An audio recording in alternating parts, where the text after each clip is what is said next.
Kan Roy Suryo ini bagaikan keledai, jatuh di lubang yang sama tapi tetap masih mau jatuh lagi di lubang yang sama.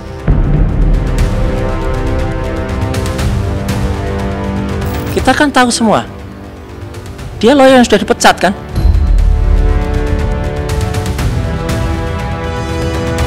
Ketika ada penyakit hama seperti ini, seperti Roy Suryo dan Rismond, mereka buru-buru disikat, kasih ke kolam buaya atau ditaruh ke kandang macan.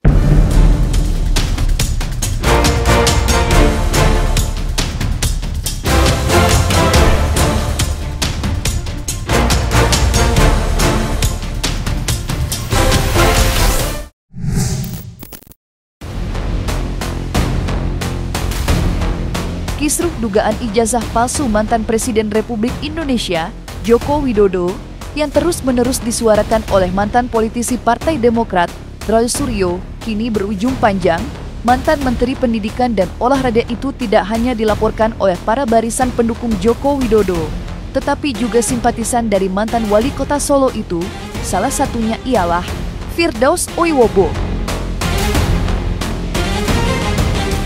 Jika para pendukung Jokowi melaporkan Roy Suryo atas dugaan pencemaran nama baik dan fitnah, berbeda dengan Firdaus yang mempidana pakar telematika itu dengan dugaan perampasan aset negara. Menanggapi laporan Firdaus, Roy Suryo menuding Firdaus hanya cari sensasi dan tak memahami substansi terkait tuduhannya, yang menurutnya sudah tidak lagi relevan dan tak masuk akal. Tidak itu saja, Roy Suryo juga menyebut jika Firdaus ketinggalan informasi. Menanggapi tudingan pedas Roy Suryo, Firdaus balik menyerang dengan tuduhan yang tak kalah pedasnya. Dan seperti ini luapan kekesalan Firdaus pada Roy Suryo. Satu, orang udah nggak punya lagi izin, dua, bodoh, tiga, kudet, ya ngawur, ya gitu. Terus kok bisa-bisanya merampas tuh loh.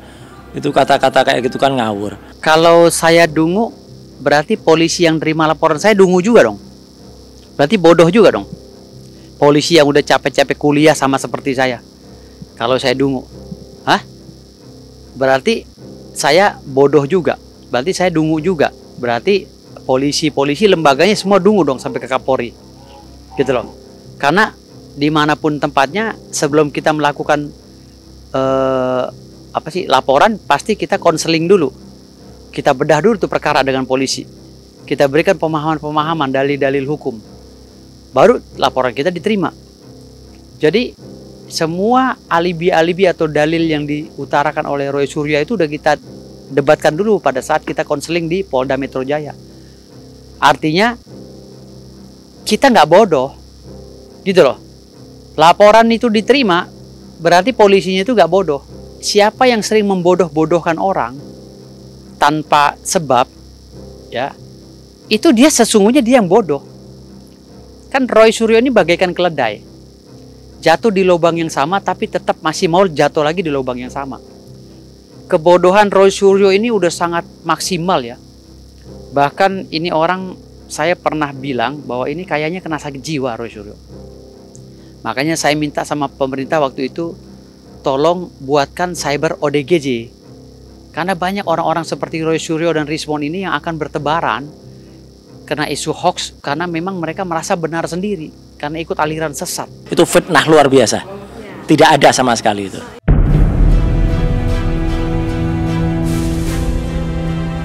Kalau Roy Suryo dan Rismond ini, kalau saya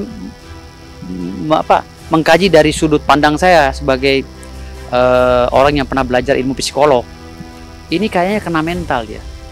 Kayaknya dia tuh kalau orang berbicara ketawa-ketawa, kayak ketawa-ketawa. Jadi saya sebenarnya sih sangat menyayangkan ya. Kok pemerintah Indonesia membiarkan ODGJ begini keliaran gitu loh. Saya pernah ya ke rumah sakit jiwa. Iseng-iseng saya mencoba untuk berkunjung ke rumah sakit jiwa. Ada loh ODGJ sama orang gila itu yang mirip banget sama kelakuan Rismond sama si ini, Rismond Sianipar sama si Roy Suryo. Ada loh. Saya udah survei satu-satu. Oh lah, kok mirip kayak si Rismond ini?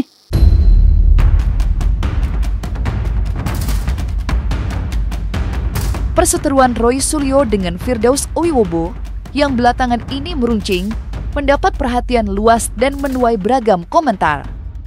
Terlebih, Roy Suryo tak berhenti menyerang seteru barunya itu.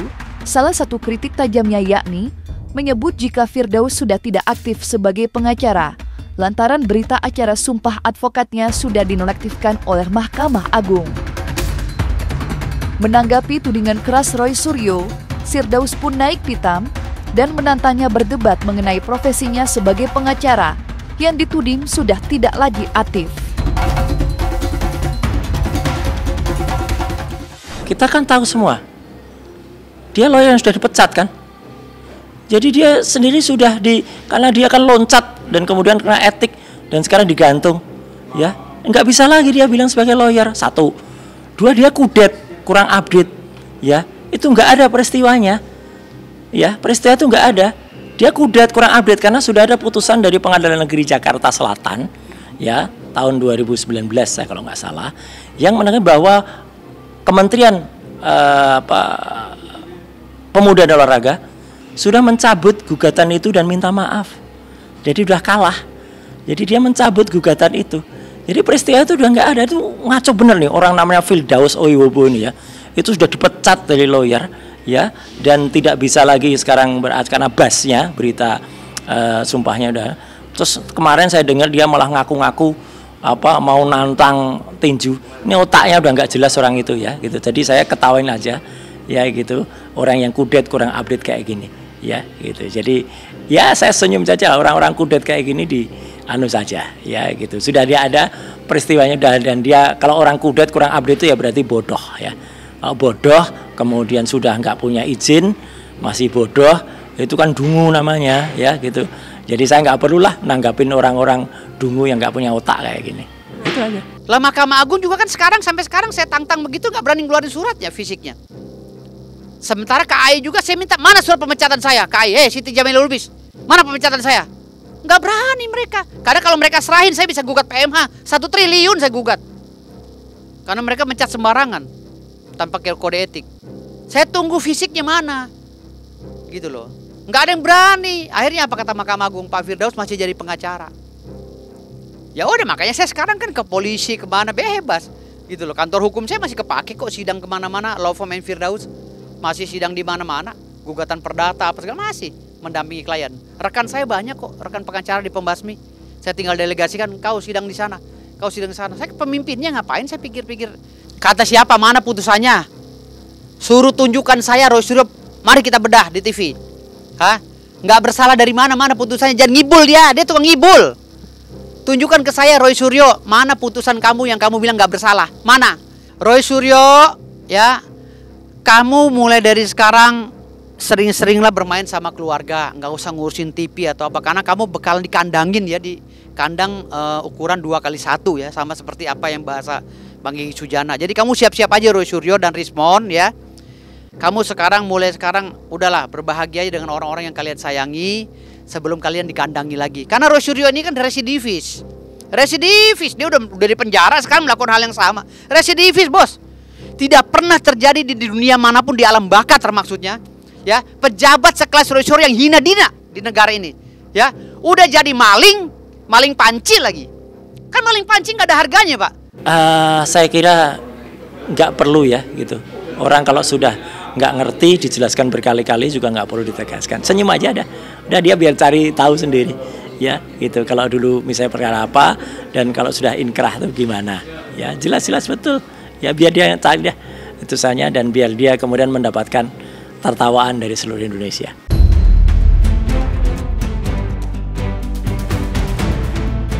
Sementara itu, kuasa hukum Profesor Paiman Raharjo, Farhad Abbas, hari ini dijadwalkan mendampingi kliennya untuk pemeriksaan atas laporan yang dibuatnya. Diketahui, Profesor Paiman telah melaporkan sejumlah nama, di antaranya adalah Roy Suryo, terkait dugaan pencemaran nama baik dan fitnah atas tudingan miring mengenai kasus ijazah Joko Widodo yang menurutnya palsu. Terkait polemik tersebut, Farhad Abbas konsisten mendorong Polda Metro Jaya agar segera menangkap Roy Suryo dan menetapkannya sebagai tersangka. Lantas, Apa yang membuat Farhad Abbas begitu ngotot meminta Roy Suryo untuk segera ditangkap? Intinya, kasus laporan kita terhadap Roy Suryo, Bitor, Hermanto, dan beberapa orang lainnya, Tifa dan Hermanto, tersebut kita sudah terus berjalan gitu. Saat ini juga saya berada di Malaysia, saya harus pulang malam ini untuk mendampingi pemeriksaan besok. Nah, jadi fokus serius isu-isu mengenai percuma kita melaporkan akan diabolisi dan amnesti oleh Pak Presiden, justru itu adalah wacana yang terus digembar-gemborkan Roy Suryo. Bagi kami, Roy Suryo tidak usah sombong, tidak usah merasa hebat ya, karena berbeda laporan-laporan atau kejadian-kejadian sebelumnya. Ini adalah satu parah dan satu kejahatan yang kita anggap mempermalukan dan memperolok-olok Pak Jokowi dan keluarganya. Kami meminta pihak kepolisian ya untuk terus dan fokus melanjutkan laporan kita ya, terlepas nanti akan mendapat amnesti polisi. Itu menurut saya merupakan satu semangat atau kekebalan hukum buat penjahat-penjahat nanti jadinya. Nah, sebaiknya segera tangkap Roy Suryo dan kawan-kawan yang melanggar ya, termasuk ujaran kebencian terhadap Pak mantan Presiden maupun kepada Pak Maiman gitu. Laporan di Polda ini sebenarnya lucu juga ya, gitu kan. Laporannya kan katanya fitnah dan pencemaran nama baik. Fitnahnya terhadap apa? Terhadap kami katanya mengatakan itu ijazah palsu. Lah ijazahnya buktikan dulu, gitu loh. Ijazah itu harus dibuktikan sampai pada level pengadilan yang inkrah ya. Level yang inkrah itu apa ya? Nanti mungkin sampai Mahkamah Agung ya gitu. Itu pun harus terjadi kalau apa yang di Bareskrim jalan. Lah kan curang. Di Bareskrimnya dihentikan, katanya itu sudah fix, itu asli ya, dan kemudian itu hanya berdasarkan hasil lapor. Itu nggak bisa digunakan. Yang bisa digunakan adalah hasil kalau nanti sudah di pengadilan. Jadi Bareskrimnya harus jalan. Kalau Bareskrim dihentikan sementara di Polda diteruskan, itu namanya curang atau licik atau jahat ya gitu. Banyak kejahatannya. Ya dulu kita masih bisa meriksa skripsi dari orang-orang yang ada di UGM. Sekarang skripsi dari UGM itu disembunyikan semua. Ya, Dr. Resmond barusan minggu yang lalu datang ke sana dan nggak boleh lagi ketemu itu, bahkan katanya itu sudah mau dimusnahkan. Aneh. Skripsi itu adalah hak publik untuk tahu gitu loh. Kalau ijazah oke lah, itu termasuk yang dikecualikan, tapi tidak juga untuk seorang presiden atau mantan presiden. Itu harus bisa dibuka, dan sebenarnya kasus ini nggak usah perpanjang. Kalau memang dia memang punya ijazah benar, dari awal tunjukkan aja ijazahnya, selesai kok gitu. Roy Suryo sudah menyadari bahwa dia itu udah galau, bimbang, kelang kabut melihat Pak Jokowi dengan penuh kepercayaan diri gitu. Kalau kalian punya ijazah, kemudian lupa naruh foto, apakah ijazahnya asli atau palsu? Kalau kalian punya ijazah, kemudian ijazah fotonya copot, kalian ganti foto, apakah itu tidak sama dengan teman-teman membuat ijazah kalian jadi palsu? Kenapa Roy Suryo dan Respon begitu yakin dan membandingkan atau menggunakan ilmunya untuk memperolok-olok orang dengan cara mengaku itu sebagai penelitian? Saya nggak perlu ngasih tahu orang bodoh ya, gitu. Orang itu harus tahu sendiri, nggak usah, ya biarin aja. Jadi saya senyum aja, dia mau lapor malah nggak apa-apa, gitu ya. Kayak ada orang lain ya dengan pengacara inisial FA gitu ya, yang katanya saya dilaporkan juga bersama-sama dengan Pak Bitor, katanya dilaporkan juga dengan pemerasan. Konyol ini lagi-lagi, ya gitu. Jadi dilaporkan perdata katanya, tapi sampai dengan sekarang saya juga nggak dapat pemberitahuannya sama sekali. Ya kalau mau bikin perkara itu ya cerdas juga lah gitulah. Bagaimana cara mengadukan orang, bagaimana cara kemudian membuat perkara. Jangan kemudian asal dan ngawur. Kalau asal dan ngawur aja kayak gini. Jadi sekali lagi saya senyum aja, saya ketawain aja. Bahkan tulus saya doakan orang-orang yang berniat buruk ini agar mereka dapat hidayah dari Allah Subhanahu wa taala. Kisruh tudingan ijazah palsu Joko Widodo yang terus-menerus dinarasikan oleh Roy Suryo dan rekan-rekannya mendapat kritik luas dari sejumlah kalangan, bahkan berujung laporan. Salah satu kritik juga datang dari Nyoman Rae yang menganggap Roy Suryo telah bertindak kelewat batas. Keahliannya sebagai pakar telematika telah digunakan tidak pada tempatnya. Selain itu, Nyoman Rai juga menduga ada upaya mengganggu jalannya pemerintahan baru yang saat ini yang dipimpin oleh Presiden Prabowo Subianto. Roy Suryo dan kawan-kawan itu kan berdiri sebagai akademisi, sebagai peneliti. Sehingga penelitian yang dilakukan itu atas nama akademisi. Tetapi dalam perjalanannya, menurut saya Roy Suryo dan kawan-kawan ini tidak lagi sebagai peneliti, tapi sebagai penyidik yang melakukan investigasi berkaitan asli atau palsu sebuah ijazah yang sebenarnya bukan domainnya mereka. Ya, dugaan saya sebenarnya ini adalah inisiatif dari Roy CS. Tetapi dalam perjalanan ada yang menumpang dalam kasus ini. Apakah kepentingan politik atau apakah ini hanya untuk sekedar mengganggu jalannya pemerintahan baru? Ini konyol banget gitu loh. Sekarang coba dipikir waras ya, atau dipikir sehat. Kalau memang punya ijazah, kan nggak perlu bayar lawyer, nggak perlu bayar bikin reuni-reunian, nggak perlu bikin acara-acara yang nggak mutu, nggak perlu kemudian seolah-olah melaporkan dan lain sebagainya. Itu ada, tapi kan ternyata tidak.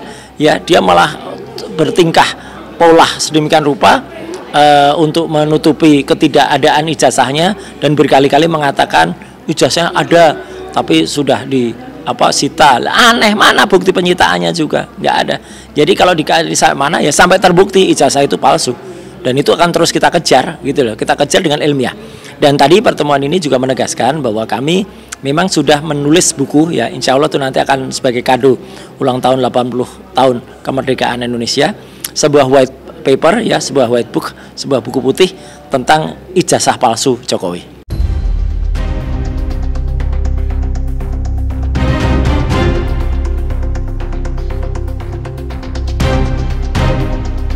Nah, selesai sudah, Cumi Lovers. Jangan lupa untuk like, subscribe, dan juga share channel YouTube Cumi Cumi.